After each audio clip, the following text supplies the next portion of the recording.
आप सभी कैसे हो? उम्मीद करता हूँ आप सभी ठीक होंगे। दोस्तों, आज अपन बात करने वाले हैं बायोलॉजी के एक अच्छे टॉपिक के बारे में जिसका नाम है एंजाइम। मोस्टली एंजाइम जो होते हैं अपने देखा होगा छोटी क्लासेस जो होती है उनके अंदर अपन एंजाइम से रिलेटेड संबंध लगाते हैं अपन डाइजेस्टिव सिस्टम। लेकिन आप देखते हैं जो एंजाइम जो है ये टॉपिक आपके नीट और जेट एग्जाम में भी एक प्रॉपर रूप से इसमें से क्वेश्चन पुटअप किए जाते हैं। चलो आज अपन बात करने वाले हैं एंजाइम के बारे में। देखते हैं एंजाइम जो होता है, एंजाइम वर्ड जो लिया गया है वो एक केमिस्ट्री के एक वर्ड से रिलेटेड है जिसका नाम होता है कैटलिस्ट या उत्प्रेरक जिसको बोलते हो। इसमें जो केमिकल रिएक्शंस जो होती है उनको कंप्लीट करने के लिए एक कैटलिस्ट की रिक्वायरमेंट रहती है जो क्या करता है उसकी जो केमिकल प्रोसेस जो है या केमिकल रिएक्शन जो है उसकी स्पीड को कंट्रोल करता है।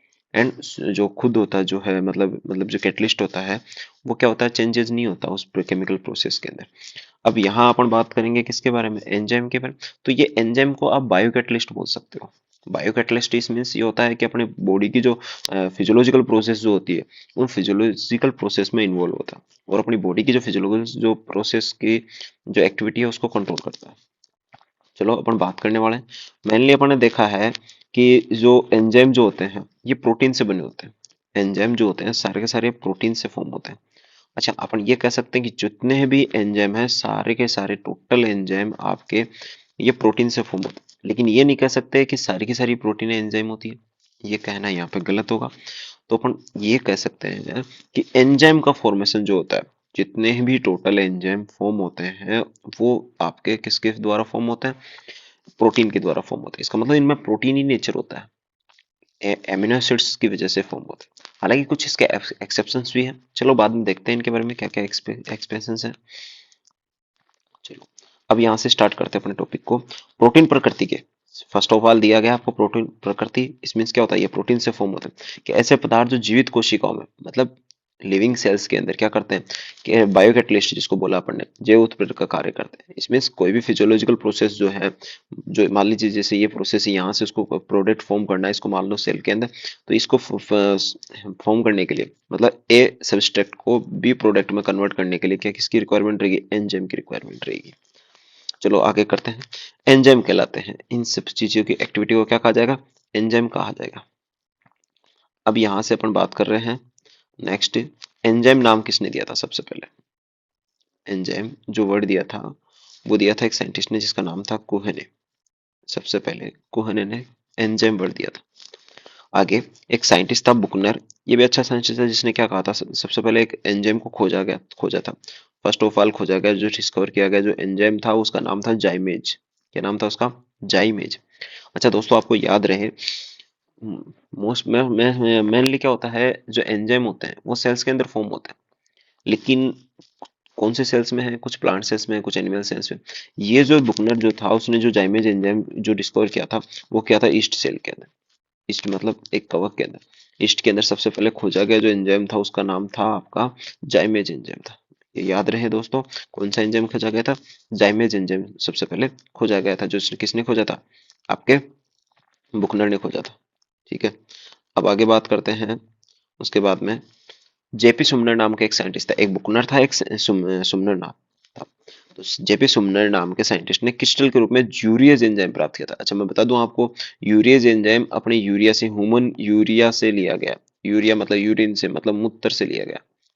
ठीक है, ये वर्ड जो लिया गया है ये मूत्र से, इसका मतलब जेपी सुमनर ने सबसे पहले मूत्र से यूरियज एंजाइम को क्या किया गया था, मतलब एक्सट्रैक्ट किया था, वहां से निकाला। और ये दूसरा खोजा गया सबसे पहला एंजाइम था। मतलब फर्स्ट एंजाइम तो कौन सा था आपका, जाइमेज, एंड सेकंड एंजाइम कौन सा था आपका, जेपी सुमनर के द्वारा डिस्कवर किया गया यूरेज एंजाइम था। चलो नाउ अब डिस्कस करते हैं आगे। ठीक है, अब आगे है जेपी सुमनर ने और बताया कि जो होते हैं एंजाइम जो होते हैं वो सारे क्या होते हैं, प्रोटीन प्रकृति के होते हैं। ये बात अपन पहले बात कर चुके हैं। इसमें कह सकते हैं कि सारे के सारे एंजाइम जो होते हैं प्रोटीन से फॉर्म होते हैं, लेकिन सारी प्रोटीन एंजाइम नहीं होती, ये ध्यान रखना आपको।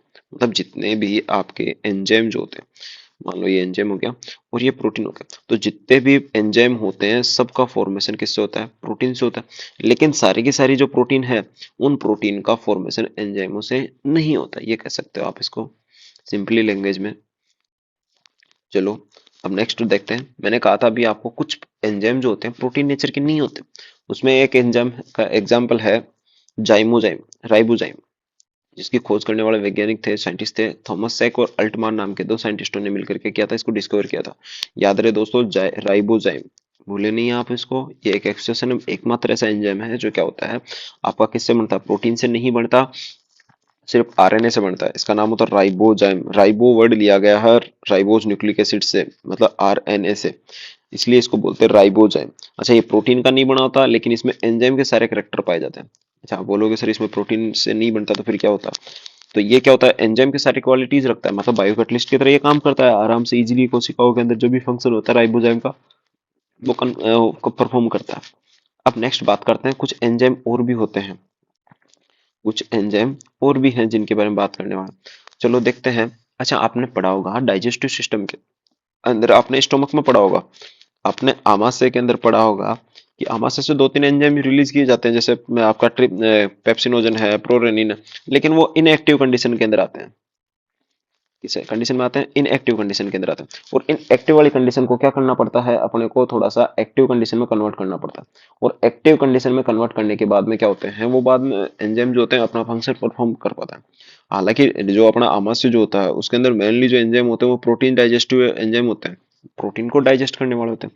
तो अब इसी से रिलेटेड अपने एक टॉपिक के बारे में बात करने वाले हैं, जिसके बारे में पढ़ते हैं। चलो देखते हैं क्या है। सबसे पहले जो है अपन देखते हैं जाइमोजन या प्रो एंजाइम। आप इस जाइमोजन को प्रो एंजाइम्स के तरीके से पहले समझे। देखो, एंजाइम जो वर्ड होता है वो एक स्पेसिफिक वर्ड दिया गया है, मतलब जो एक्ट कर रहा है, फंक्शन कर रहा है। लेकिन प्रो एंजाइम मतलब एंजाइम की शुरुआती कंडीशन, इसमें क्या बोल सकते हैं, प्रो एंजाइम एक इनएक्टिव कंडीशन होती है, उसी का नाम जाइमोजन है। चलो पढ़ें इसके बारे में। निष्क्रिय रूप से पाए जाने वाले एंजाइम को क्या कहा जाता है, जाइमोजन या प्रो एंजाइम कहा जाता है। निष्क्रिय रूप से पाए जाना, निष्क्रिय मतलब इनएक्टिव कंडीशन में, अभी वो फिलहाल किसी भी कंडीशन में नहीं है या कोई फंक्शन नहीं करते। हाँ, उनके साथ में अगर कोई मान लीजिए कोई, अगर कोई प्रोस्टेटिक ग्रुप अगर ऐड कर दिया जाए, कोई अदर केमिकल मिक्स कर दिया जाए, अदर कोई कंपाउंड उसके साथ में आ जाता है, उसके बाद में वो क्या होता है, एक्टिव होता है, और एक्टिव होने के बाद में वो अपना फंक्शन परफॉर्म करता है। जैसे मैं बताऊं आपको, फर्स्ट आपका ट्रिप्सिनोजन। ट्रिप्सिनोजन जो होता है आपका बेटा अग्नाशय ग्रंथि के द्वारा स्रावित किया जाता है। ये अग्नाशय जो आती है ग्रंथि, जो मानव शरीर की दूसरी सबसे बड़ी ग्रंथि होती है, अग्नाशय के द्वारा रिलीज होने वाला एक एंजाइम है जो निष्क्रिय अवस्था में होता है। इसके अलावा एक है आपका पेप्सिनोजन। मैं इसको इरेज कर देता हूँ, आपको साफ क्लियर नहीं दिखाई देता। ठीक है, दूसरा जो होता है आपका वो आता है पेप्सिनोजन। कौन सा एंजाइम है बेटा, एक तो है ट्रिप्सिनोजन, एक होता है पेप्सिनोजन। अच्छा, पेप्सिनोजन और दूसरा थर्ड जो है आपका प्रोरेनिन, ये दोनों एंजाइम जो होते हैं ये आपके स्टोमक से रिलीज किए जाते हैं। किससे रिलीज किए जाते हैं, स्टोमक से, आमाशय से रिलीज किए जाते हैं। अच्छा, दोनों ये तीनों ही एंजाइम प्रोटीन के को डाइजेस्ट करने वाले एंजाइम होते हैं। प्रोटीन को जो होता है अपने पेप्टाइड स्ट्रक्चर के अंदर कन्वर्ट करने वाले होते हैं। अच्छा, अब मैं बता दूं आपको, ये जो होते हैं अब बाद में जब ये एक्टिव कंडीशन के अंदर आते हैं, बाद में जिस एक्टिव कंडीशन के अंदर आएंगे तो क्या किस प्रकार का फॉर्मेशन करेंगे, कौन सी स्ट्रक्चर बनाएंगे। ट्रिप्सिनोजन जो होता है आपका वो ट्रिप्सिन फॉर्म करता है, ये आपका ट्रिप्सिन बनाता है। प्रोरेनिन सॉरी, ये आपका जो है पेप्सिनोजन है वो आपका पेप्सिन एंजाइम क्रिएट करता है।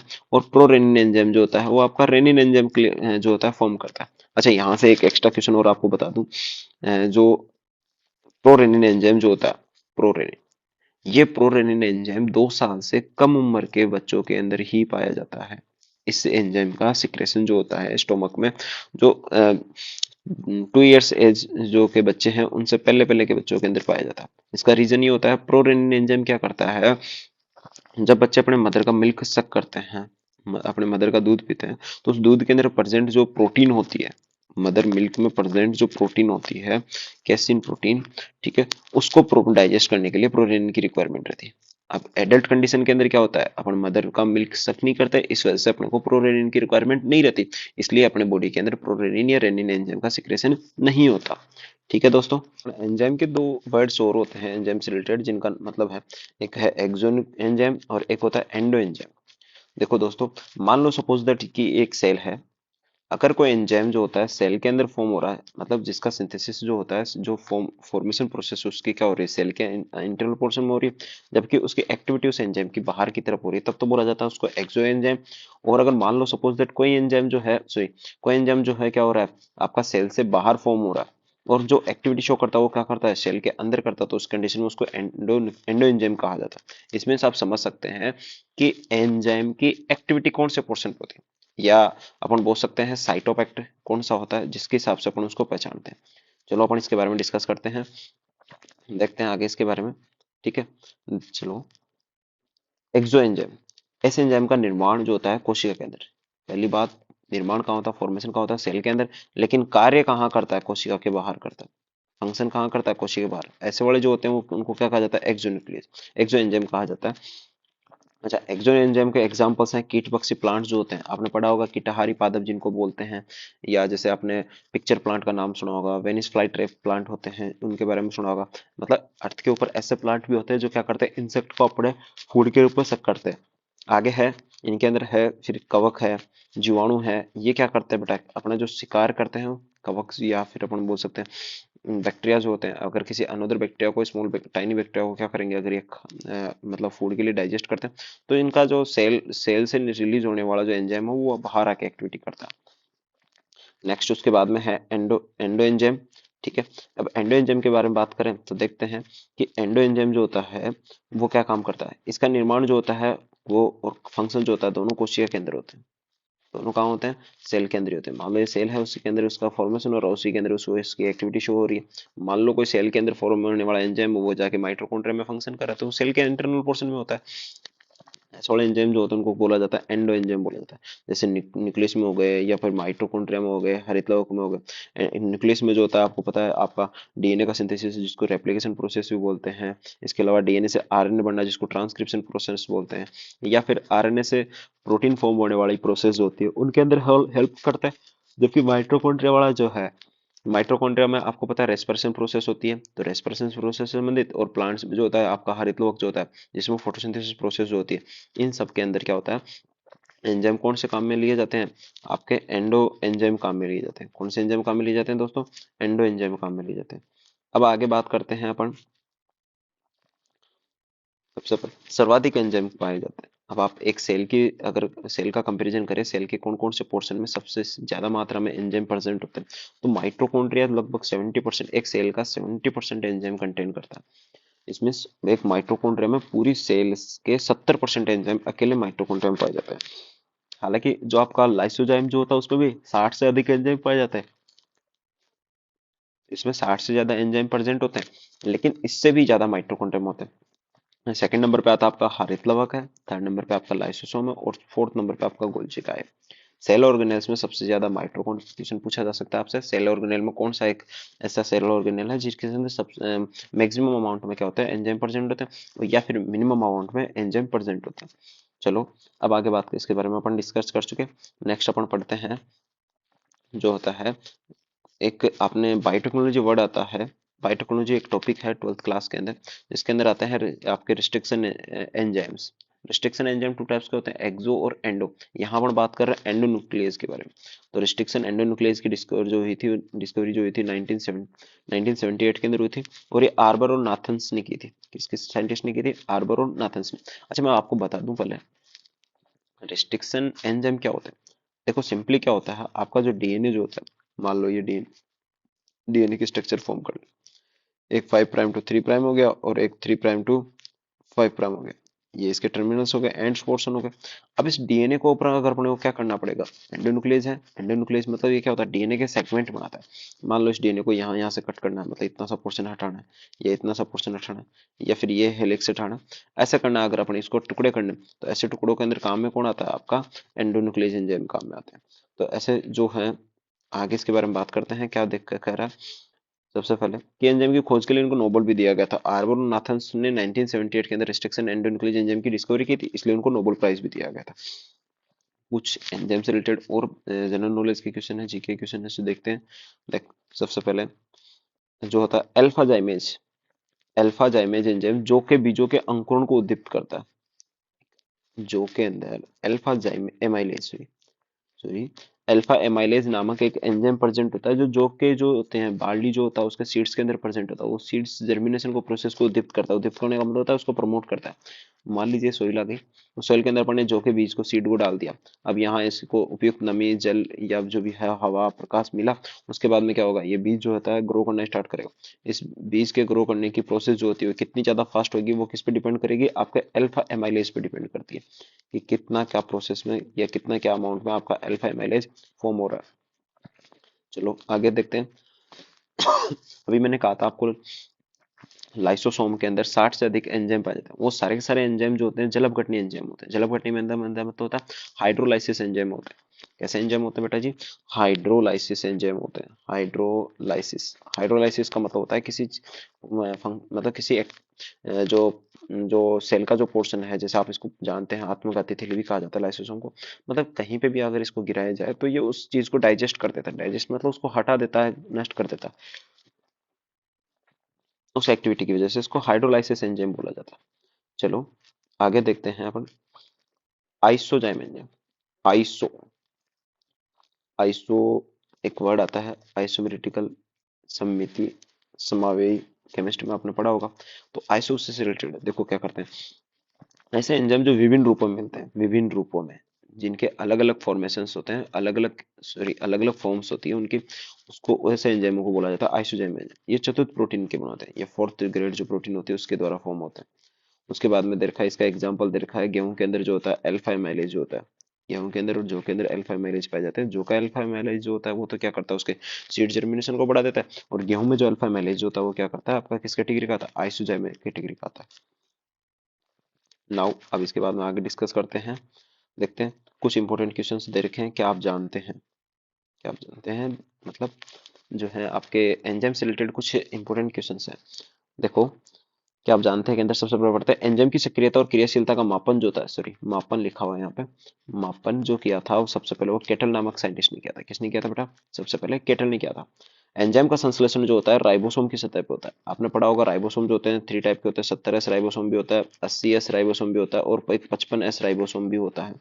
इन तीनों राइबोसोम्स की इकाइयों के सरफेस के ऊपर, इन तीनों इकाइयों की सरफेस के ऊपर क्या प्रेजेंट होता है आपका? राइबोसोम का ये जो होता है, सॉरी एंजाइम का सिंथेसिस होती है। आगे एंजाइम को सर्वप्रथम जैविक उत्प्रेरक के रूप में बताने वाला साइंटिस्ट था बर्जीलियस। ये बात अपन ने पहले शुरुआत में की थी टॉपिक के स्टार्टिंग में, कि एंजाइम जो होते हैं वो क्या होते हैं, एक बायोकैटलिस्ट की तरह एक्ट करते हैं, जैविक उत्प्रेरक या जैव उत्प्रेरक के रूप में। और ये बात सबसे पहले जो बताई थी वो किसने बताई थी? बर्जीलियस नाम के एक साइंटिस्ट ने बताई थी ना। उसके बाद में स्टडी करते हैं सबसे प्राचीन एंजाइम जो था वो कौन सा है। सबसे ओल्डेस्ट जो एंजाइम है, एसेंट एंजाइम जो है वो कौन सा है? ट्रिप्सिन है। कौन सा है? ट्रिप्सिन है। सभी जीवों के अंदर प्रेजेंट पाया जाए, सभी जीवों में प्रेजेंट होता है। और आपने पढ़ा है अभी थोड़ी देर पहले बात की थी, जो आपका काइमोट्रिप्सिन था, ट्रिप्सिन सॉरी ट्रिप्सिनोजन था, वो ट्रिप्सिनोजन ही क्या करता है, एक्टिव कंडीशन के अंदर ट्रिप्सिन बनाता है, जो अपने पेनक्रियास ग्लैंड से क्या होता है, रिलीज होता है। चलो अब उसके बाद में डिस्कस करने वाले हैं अपन पादपों में से प्राप्त प्रोटीनेज एंजाइम जो होता है वो पेपेन ने खोजा था। कौन से साइंटिस्ट ने खोजा था? सॉरी पेपेन है था। पादपों में प्राप्त जो प्रोटीनेज एंजाइम होता है, प्रोटीनेज मतलब प्रोटीन को डाइजेस्ट करने वाले जो एंजाइम होते हैं प्लांट्स में, वो पेपेन होते हैं। कौन सा एंजाइम है दोस्तों? पेपेन एंजाइम है यहाँ पे। आगे दूध की प्रोटीन पर कार्य करने वाला जो एंजाइम होता है वो रेनिन होता है। अभी बताया मैंने कि बच्चों के अंदर जो होता है अपने क्या होते हैं, जो छोटे बच्चे, जो छोटे स्मॉल किड्स होते हैं उनके अंदर जो मदर मिल्क सक करने के बाद उसको डाइजेस्ट करने वाला एंजाइम कौन सा होता है? रेनिन होता है। आगे उसके बाद में आता है को एंजाइम। एक एंजाइम का पोर्शन होता है जो क्या होता है, प्रोटीन अप्रोटीन नेचर का होता है, मतलब प्रोटीन से नहीं बनता। आगे जाके इसके बारे में डिस्कस करने वाले हैं, ठीक है। कि खोज करने वाले नाम का साइंटिस्ट का नाम था लिपमैन। क्या नाम था? लिपमैन नाम के साइंटिस्ट ने खोजा था को एंजाइम के बारे में। चलो अब उसके बारे में आगे डिस्कस करते हैं, कौन कौन से इंपॉर्टेंट क्वेश्चंस हैं। देखो विषाणु में एंजाइम नहीं पाए जाते। कोई भी जो वायरस जो होते हैं, जैसे एड्स वायरस मान लो, टीएमवी वायरस मान लो, राइनो वायरस मान लो, ये ऐसे रेबडो वायरस मान लो जो रेबीज डिजीज से रिलेटेड है, इन सब के अंदर जो होता है एंजाइम नहीं पाया जाता है, क्योंकि वो क्या रखता है, न्यूक्लिक एसिड से रखते हैं। डीएनए या आरएनए आनुवंशिक पदार्थ जो रहता है वो रखते हैं उनके अंदर, और उनके अंदर प्रोटीन प्रेजेंट होती है, लेकिन एंजाइम नहीं पाए जाते। अब बात करते हैं टर्न ओवर संख्या या फिर आणविक सक्रियता। एक एंजाइम की कैटेगरी आती है या एंजाइम का एक नेचर आता है, गुण आता है उसका, टर्न ओवर संख्या। एक एंजाइम का अणु 1 मिनट में जितने क्रियाधार के अणु पर कार्य करता है वह एंजाइम की टर्न ओवर संख्या कहलाती है। मतलब अपन जैसे मान लीजिए सबस्ट्रैक्ट है, उसको अपन किस में कन्वर्ट कर रहे हैं, प्रोडक्ट में। 1 मिनट में उसने कितने सबस्ट्रैक्ट जो मोलिक्यूल्स है उनके साथ में अटैचमेंट हो गया, ठीक है, या उनके साथ कितने ये जो होते हैं सबस्ट्रैक्ट होते हैं उनके साथ में एक्टिविटी कर रहा है, वो वाली उसकी नंबरिंग जो कहलाती है वो कहलाता है उसका टर्न ओवर संख्या कहलाता है। चलो बात करते हैं इसके अंदर आगे टर्न ओवर संख्या के बारे आधार पर कि कितने टाइप्स के होते हैं। अच्छा देखा है सबसे पहले कार्बनिक एनहाइड्रेट, एनहाइड्रेज, कार्बनिक एनहाइड्रेस सर्वाधिक सक्रिय एंजाइम होते हैं, सबसे ज्यादा एक्टिव एंजाइम होते हैं, इनकी टर्नओवर संख्या सबसे अधिक होती है। क्योंकि ये ध्यान रखना, जितनी ज्यादा टर्नओवर संख्या उतना ही ज्यादा एंजाइम जो होता है एक्टिव होता है। लाइसोजाइम जो होता है उसकी टर्नओवर संख्या कम होती है, तो ये क्या हो जाएगा, कम सक्रिय हो जाएगा। अच्छा दोस्तों, यहाँ से इंपॉर्टेंट क्वेश्चन है, थोड़ा सा आप नोट करना कि लाइसोजाइम, मेनली लाइसोजाइम जो होता है अपनी ह्यूमन बॉडी के अंदर फॉर्म होता है। लाइसोजाइम जो होता है अपने टीयर्स में पाया जाता है, मतलब आंसू के अंदर प्रेजेंट। इसके अलावा ये लार में पाया जाता है, लार में पाए जाने वाला। और इसके अलावा जो अपने जो नोज होता है, नाक जो होता है, उससे रिलीज होने वाला म्यूकस जो सब्सटेंस है, ठीक है, उसके अंदर भी क्या पाया जाता है, लाइसोजाइम एंजाइम पाया जाता है। ये एंजाइम क्या करता है, बैक्टीरिया की एक्टिविटी को कंट्रोल करता है। मतलब अगर इन पोर्शन से, आंख से, मुंह से या नाक से अगर कोई बैक्टीरिया बॉडी में एंटर होता है, तो उनकी एक्टिविटी को कंट्रोल कर लेता है। चलो देखते हैं इसके बाद में आगे। उसके बाद में है एंजाइमिस। देखो, एंजाइमिस को किसको बोलते हैं, एंजाइमिस मतलब जो एंजाइम के लिए, एंजाइम्स के लिए क्या करते हैं, एक पॉइजन का काम करते हैं। मतलब ऐसे पदार्थ जो एंजाइम की क्रिया को रोक देते हैं या संदमन कर देते हैं। मान लो कोई एंजाइम फंक्शन कर रहा है, सपोज दैट अगर जो होता है सब्सट्रेट से प्रोडक्ट में कन्वर्ट कर रहा है ऐसा, लेकिन उसके अंदर अगर कोई, अगर अपन मान लीजिए कोई कंपाउंड या कोई एलिमेंट्स कुछ अगर यूज कर दें, तो क्या होता है, उस एंजाइम की जो होती है एक्टिविटी जो होती है उससे क्या हो जाती है, प्रभावित होती है। ऐसी कंडीशन में उनको क्या कहा जाता है, एंजाइमिस बोला जाता है। चलो एंजाइमिस के बारे में देखते हैं, कौन कौन से जो सब्सटेंस है ऐसे एंजाइमिस में आते हैं। ठीक है, जैसे आपका Hg है, Cn है, मतलब मरकरी साइनाइड है, ये Hg है, कोबाल्ट है, यूवी रेज जो होती है, ये सारी आपकी किस कैटेगरी में आती है, एंजाइम के अंदर आती है। नाउ अब इसके बाद में आगे डिस्कस करते हैं एंजाइम की संरचना, एंजाइम की स्ट्रक्चर किस प्रकार से होती है। सबसे पहले एंजाइम की एक्टिविटी, एंजाइम जो होते हैं वो ग्लोबुलर प्रोटीन के बने होते हैं। सपोज दैट ऐसे स्ट्रक्चर में बने होते हैं, ये ग्लोबुलर है, ग्लोब के टाइप में, मतलब गोल्ड प्रोटीन के बने होते हैं। अब कौन कौन से होते हैं उनके बारे में डिस्कस तो आगे करते हैं। चलो देखते हैं। एंजाइम जो होते हैं दो टाइप के होते हैं, एक सरल एंजाइम और एक संयुग्मी एंजाइम। सरल एंजाइम इस मीन्स, मान लो ये एंजाइम हो गया, जैसे ये डायग्राम बना है, ये एंजाइम है, इसके अंदर सारा का सारा ये प्रोटीन से फॉर्म है। किससे भरा हुआ है, ये प्रोटीन से फॉर्म है। तो ये तो हो गया आपका सरल, केवल प्रोटीन के बने होते हैं। सिर्फ सिंपली जो प्रोटीन से बनने वाले जो एंजाइम होते हैं उनको क्या कहा जाता है, सिंपल एंजाइम। जैसे एमाइलेज है, यूरिएज है, पेप्सिन है, ये सारे के सारे एमाइल जो आपके एंजाइम जो होते हैं। आपका एमाइलेज जो होता है स्टार्च के लिए आता है, यूरिएज जो आता है यूरिन में आता है, और पेप्सिन जो आता है प्रोटीन के डाइजेशन के लिए आता है। तो ये जो एंजाइम होते हैं सारे कैसे होते हैं, एंजाइम होते हैं सरल एंजाइम होते हैं। अब बात करते हैं अपन किसके बारे में, ये कंजक्टेड एंजाइम के बारे में, मतलब संयुग्मी। संयुग्मी एंजाइम का मतलब क्या होता है, यहाँ पे मतलब होता है कि कोई भी मान लो ये सपोज दैट जैसे ये एंजाइम, इसका कुछ पोर्शन जो होता है, ये वाला पोर्शन तो आपका किससे फॉर्म होता है, प्रोटीन से।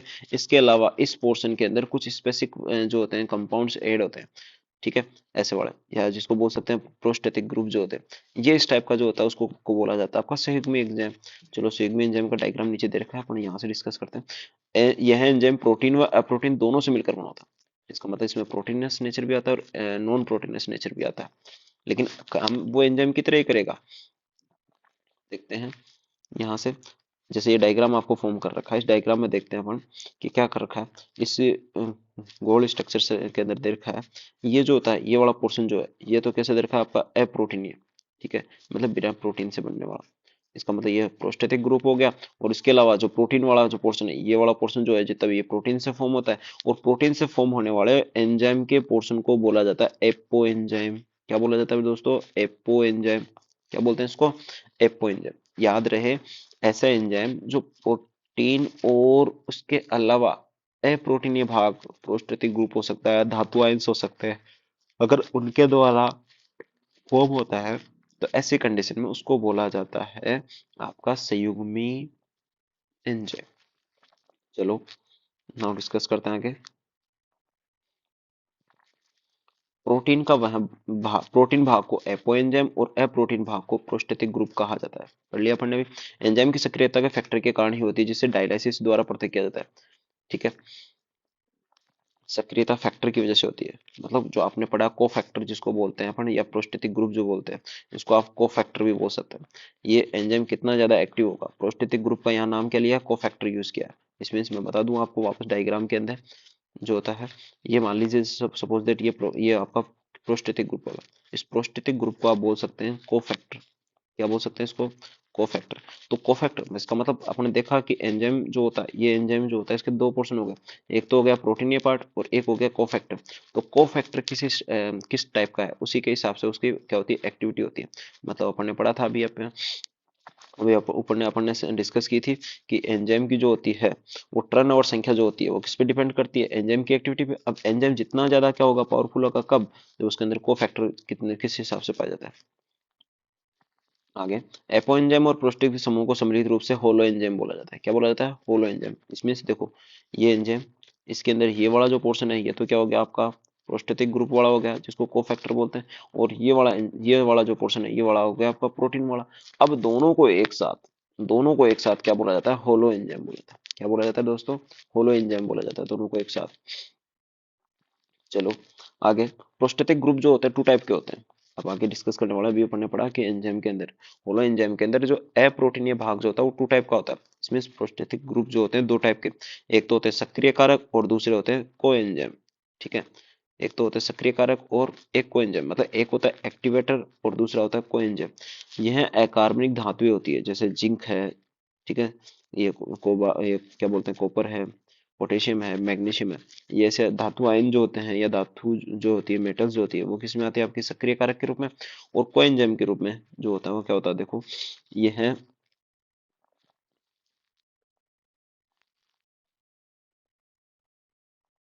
यह कार्बनिक पदार्थ होते हैं। ये कार्बनिक पदार्थ, जो कार्बनिक पदार्थ एपोएंजाइम से मजबूती से जुड़ते हैं उनको कोफैक्टर कहा जाता है। कोफैक्टर मैं समझाता हूँ वापस से।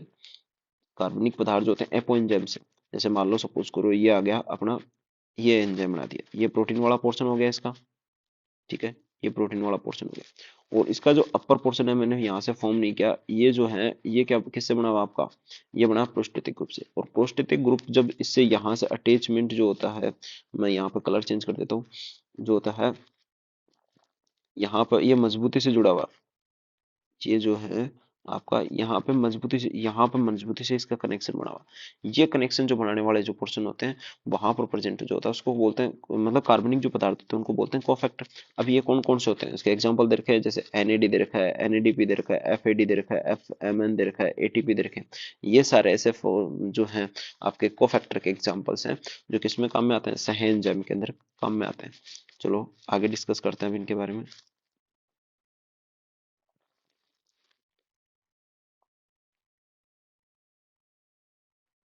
देखते हैं।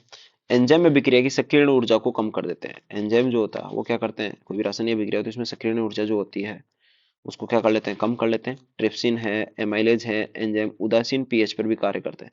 ये ऐसे एंजाइम है जो क्या करते हैं, आपके उदासीन पीएच पर काम करने वाले एंजाइम कौन कौन से हैं, ट्रिप्सिन है और एमाइलेज है। आगे, उदासीन पीएच मतलब जब पीएच वैल्यू जो होगी 7 होगी, उदासीन पीएच का मतलब कितना हो गया, जिसकी पीएच वैल्यू कितनी है, 7 है, उस 7 पीएच पे भी ये काम कर लेते हैं। पैप्सिन है जो अमाशय से रिलेटेड होता है। सुक्रेज एंजाइम है, ये अम्लीय पीएच पर भी काम करते हैं। अम्लीय पीएच मतलब जिनकी पीएच वैल्यू 1 to 7 होती है। और आप जानते हैं कि जब अमाशय से जब अपना एचसीएल रिलीज जब होता है, एचसीएल हाइड्रोक्लोरिक एसिड रिलीज होता है, तो उसकी जो मतलब पीएच वैल्यू होती है वो 1 से 2 होती है, 1 से 2 होती है। तो उस कंडीशन में भी क्या कर लेते हैं, आपका पेप्सिन है ना, पेप्सिन और सुक्रेज एंजाइम आपके अपनी एक्टिविटी को बरकरार रखते हैं। ठीक है, अब आगे डिस्कस करने वाले हैं अपन, देखा 0 डिग्री पर एंजाइम निष्क्रिय हो जाते हैं। अगर आप 0 डिग्री सेंटीग्रेड पर अगर किसी एंजाइम को रखते हैं तो निष्क्रिय हो जाते हैं, जबकि 60 डिग्री एंजाइम पर नष्ट होना स्टार्ट हो जाते हैं। इसका मतलब आप ये कह सकते हैं, सर्वाधिक जो एक्टिविटी जो होती है वो कितने डिग्री पे होती है, ये सर्वाधिक एंजाइम की जो एक्टिविटी होती है वो 30 से 35 डिग्री। अब अगर रेंज पूछी जाए आपसे, अगर आपसे एंजाइमों की परास पूछी जाए, तब आएगा आपका आंसर 10 से 35 डिग्री सेंटीग्रेड तक एंजाइम अच्छे से फंक्शन करते हैं अपना। 10 से 35 डिग्री, ये याद रहे, एंजाइमों की जो रेंज होती है एक्टिविटी शो करने की वो 10 से 35 डिग्री, 10 से 35 डिग्री सेंटीग्रेड के बिटवीन में काम करते हैं। हाँ, अगर उनके मतलब मैक्सिमम अगर कैपेसिटी दी जाती है तो मैक्सिमम अगर उनकी एक्टिविटी शो की जाती है या फिर उनको देखा जाता है कितने वो अच्छे से अपना एक्ट कर रहे हैं अपना फंक्शन, तो उस कंडीशन में उसको रखा जाएगा 30 से 35 डिग्री सेंटीग्रेड में रखा जाएगा। दोस्तों आज अपन ने इतना पढ़ा, अब नेक्स्ट क्लास में देखते हैं इसके बारे में, एंजाइम की जो एक्टिविटी होती है किस प्रकार से काम करते हैं, एंजाइम के नामकरण वर्गीकरण के बारे में स्टडी करेंगे। और इसके अलावा अपन बात करेंगे जो है एंजाइम जो होते हैं वो किस किस काम में आते हैं।